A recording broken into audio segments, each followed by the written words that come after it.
A very special congratulations to wrestling legend Lita for winning Time Magazine's 2024 Athlete of the Year award. Wait, what? Oh, that was Caitlin Clark. Sorry. See, I want to talk about Caitlin Clark's Time Magazine Athlete of the Year award. And I want to talk about the article. I did read the article online. I wasn't about to buy that magazine. Last time I bought a Time magazine was back in February of 2001 when my favorite athlete ever, Dale Earnhardt, the race car driver, died. And I bought the commemorative issue talking about that. But it's funny, I saw the cover. They obviously showed pictures of the cover of the magazine. Had I chose to buy it, which I chose not to. Um, and it's a black and white picture of Caitlin Clark standing there with her long straight hair and wearing the white tank top that her really sports bra that comes up and shows off her entire midriff, and she's got these long baggy pants, and they come down just a little bit to show off her underwear underneath. And all I could think of was Lita back in the late '90s when she was with the Hardy Boys in the WWF at the time, and that's the way she dressed back then. It just reminded me so much of that. And uh, gosh, Caitlin Clark wasn't even born yet. I think she was born in what, 2002. So, showing off my age here. But yeah, I did want to talk about the article. There's a lot of subjects she touched on. Obviously, she's not really showing too much of herself, which is a good thing. You don't want to overexpose yourself, and I feel like this is a long form article. This is a chance for her to kind of give us a little bit of an insight into her world. I wouldn't say we really got that. She really had to. You can tell in the article she really had to protect the league a lot. There's some things she said that on the surface I don't agree with, but at the same time I understand her position. She is the gatekeeper for the WNBA and really women's sports to an extent to in general right now. There's a lot of things she has to say, and she has to protect the league a lot, and they have done a lot of things that are very worthy of being condemned. And I think she knows that, and I think she understands that she has to protect it and basically lie and cover up for them. Like most of us in our lives, when there's somebody or something we love, we will lie and cover up for them. So I give her credit for that. To me, she handled that masterfully. She didn't say anything too terribly off kilter. And like I said, she protected the league. She made it seem like she really kind of blew off a lot of the controversies that quite honestly people deserved a lot of condemnation for. And to me, I thought she did a good job with that. I mean, you got to realize, like I said, she is the gatekeeper. She's trying to rebuild or build up the WNBA, and she's basically sifting through rubble right now. That's all the WNBA is at the time of her getting there, and she's already started to build quite a bit with that rubble. Coming into 2024, I mean, you're talking a league that's never drawn a profit, not drawn a profit, it's lost an average of $10 million a year. Um, it's never been taken seriously by a lot of people. Hardly any of the athletes have been seen as likable. None other than her have been likable enough for people to actually tune into and watch. And I think she understands that. She understands that she has to, say a lot of the right things and protect these people that I'm sure she probably would love to say a few things about, and I'm sure I said a few things about privately, but that's the position she's in right now. Now, obviously, with that, she does run the risk of being seen as inauthentic, and that's something you never want to be, especially today. I mean, in today's society, authenticity is everything. But at the same time, just with the real, like I said in my last video, talking about the expansion of the WNBA, the WNBA is not in good shape, and she really can't afford to do that. They're kind of hanging on by a thread, and that thread is her. Now, it's a very strong thread. Through her, they have the chance to do some really good things, and of course, the people in there are chipping away at that thread because they want their little $10 million a year lost league, so they can do all their stuff and act like they're really doing something when they're not. They're wannabe activists. They're not actually activists. They think they're making a difference, and they're not. Um, I think this election showed that and showed off, the media that's protected them for so long. But I'm going to get into that, though. I'm going to get into that. The first thing I want to touch on is the one I think a lot of people are talking about. There was, obviously the question of race came up a lot. We just had the least divisive election since 1964. 60 years ago was the last time that an election had less division among racial lines as far as who voted for who. But we still have to talk about it because, mainstream legacy media, and that's why these media outlets, not just the cable networks like MSNBC and CNN, and, some of the newspapers like the New York Times, the Washington Post are, not, they're heading for extinction pretty much. I don't know where Time Magazine's at. They're kind of there too. So the one thing people talked about is, she did say that, she's white and that, being white, there is privilege. That was pretty much all she said, was there is privilege. I know some people see that as her bending the knee and kissing the ring and all that. And, that's true to an extent, but at the same time, again, I get where she's coming from. I don't personally think she believes that.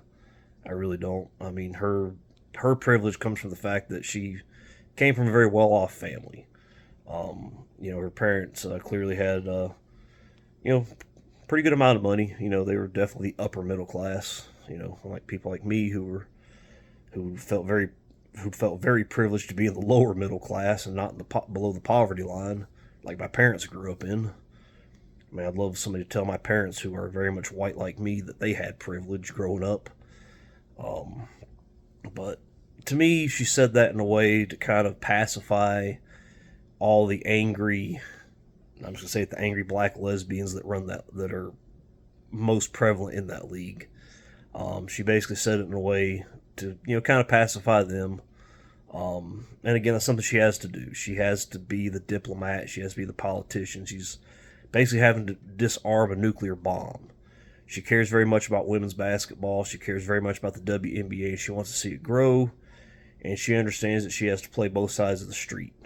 She would make a hell of a politician. The fact she's doing this at only 22 years old says a lot about her. So I don't personally I don't see it as a huge deal, the white privilege thing. Because like I said, her comments about, saying I have, being white, there is privilege. Well, there's privilege with anything. So to me, the way she said it, I felt like was kind of slick. And I give her credit for that. Like I said, I don't think she really believes that. And I think given her position, I give her a lot of credit for that. So I don't see that as a big deal. One thing that I definitely think she didn't believe that she said was, they talked about the controversy about her being left off the U.S. Women's Olympic team this year, which, I'm sorry, that was one of the dumbest things ever. That's one of the dumbest decisions any sports organizations make. Because first of all, she was definitely good enough. To me, at the time, she was already one of the 12 best, easily. But even let's say she wasn't one of the 12 best. Let's say she was one of the 25 best. You put her on the Olympic team, period. The Dream Team, 1992, Barcelona Olympics. The first time professionals played for the men's United States basketball team. Obviously, had Michael Jordan there. He was the greatest player in the world and the greatest player ever, playing at his greatest level personally. The 92 version and the 96 version of Michael Jordan are the greatest we'll ever see. But that team was the Dream Team, and they did not put the best 12 in the world. They put the 12 that were going to grow the game globally and internationally when they went to Europe, to Barcelona, Spain, to show the world what men's basketball is all about. They put Magic Johnson on the team. He had retired due to HIV. He found out he had it late in '91, but he came back to play on that team in '92. He was already kind of on the downside of his prime. He'd made it to the finals against, ironically, Michael Jordan, and tried to carry the team to a championship, but they pretty much got waxed by the Bulls. That '91 team was special. That's the only time they won the championship in 5 games. The other 5 they won in 6. But I don't think he was one of the best 12 players in the league at the time, and Larry Bird definitely wasn't. But he was the right choice. Him and Magic were definitely the right choice to put in the team because they were so popular. By that point, Larry Bird was about to retire. He was about to announce his retirement. His back was screwed up beyond belief. He was so far removed from his prime version, which was from 81 to 88. It wasn't even close. They left Isaiah off the team, who was the best point guard on the planet at the time, with Magic having declined and, obviously contracted HIV, which at the time we thought was a death sentence. Thank God we were wrong. They wanted the stain of the bad boy Pistons off the league, and I get that. It was the right move.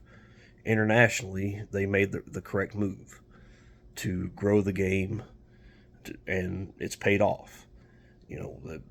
So much global interest, and quite honestly, the global interest now, some 33 years later, 32 years later, is what's carrying the sport right now. Because if they had to just rely on the American interest in the current NBA product, they'd be struggling right now. We'll just say that, especially with the salaries. But with the money they get from China and all that, some of these other places, especially some of these Asian countries, like places where Siamese cats would come from.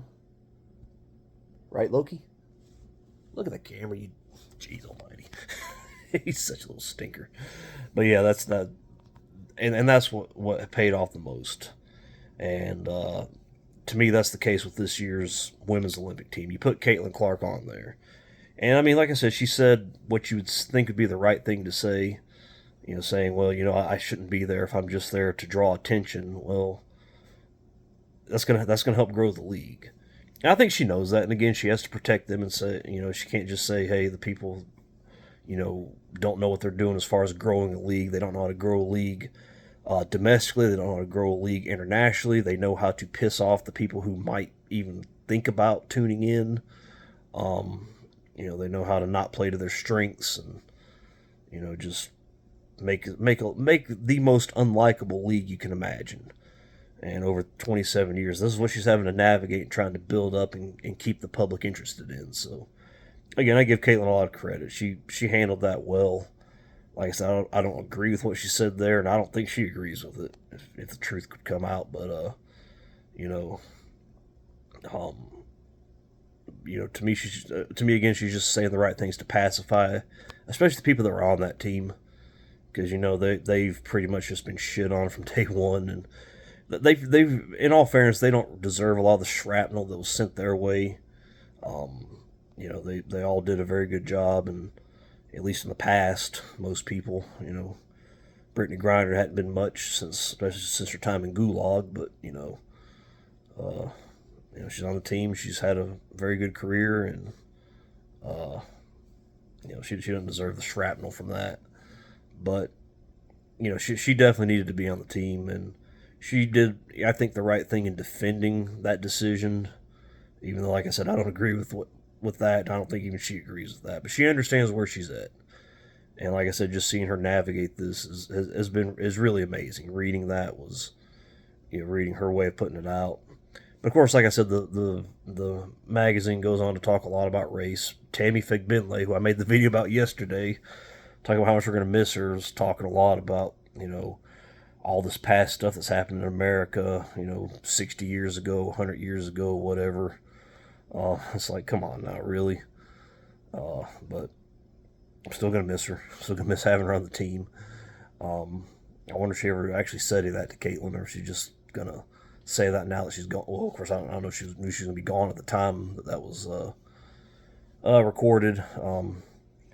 She also defended Angel Reese a lot, which, again, they need stars. They need as many stars as possible. Angel Reese has been somebody that's been propped up a lot and has drawn interest due to the media propping her up, even though that has fallen off badly.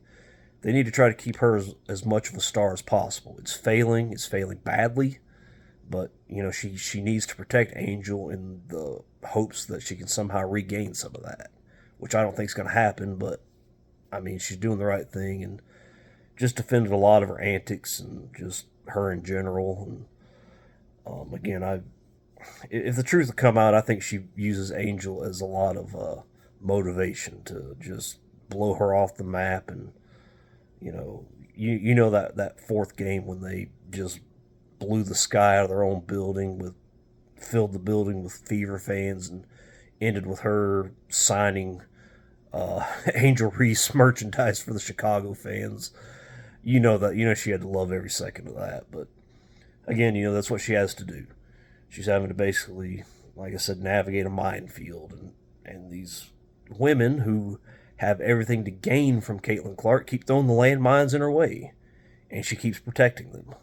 She keeps saying the right thing about them, even though they have no control over their emotions and the way that they're going to respond to that. It's just lash out, be angry, and just saying Caitlyn needs to basically become an activist, which is BS. It's crap, and I don't like that at all. I don't like the fact they brought that up. They interviewed somebody from American University, which hell if I know where that's at. I guess it's in America. I guess a professor of African American Studies. So I have no idea what that even means. I guess it's the study of African Americans. There you go. But she started talking about there's this, it's always going to be a factor, and basically just goes in the abstract. I hate the abstract. Just keep it with what's real. I mean, like I said, this is the media wants you to think we're divided. This is the least divided this country's been probably in my lifetime. I'm 40. And quite honestly, probably since the end of the civil rights movement, when they finally got all the rights. I feel like this is the most united we've been, because we all had to struggle through this recession together. We all had to struggle through COVID together, and we realize we're on this ship together, and wherever we go, we have to do it together. And there's no room for any, well, this happened 60 years ago, this happened 160 years ago. There's just no room for it. There's no time for it. And of course, they want to bring it up, but that's the WNBA. They live and die off of stuff like that.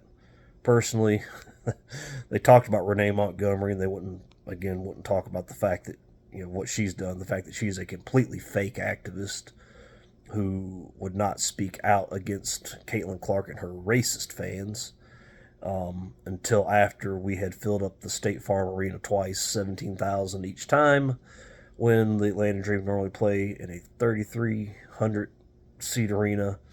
She collected her money, then went off on us. So that just shows you how fake she is and how inauthentic she is. So, and like I said, this is what Caitlin Clark's having to go up against, is these people that just, I mean, they would rather see the league not do good as a league, and they can have it their own little activist league, or they can pretend like they're making a difference or anything like that, and they're not making any difference at all. Caitlin Clark is, because she's going out there and being herself.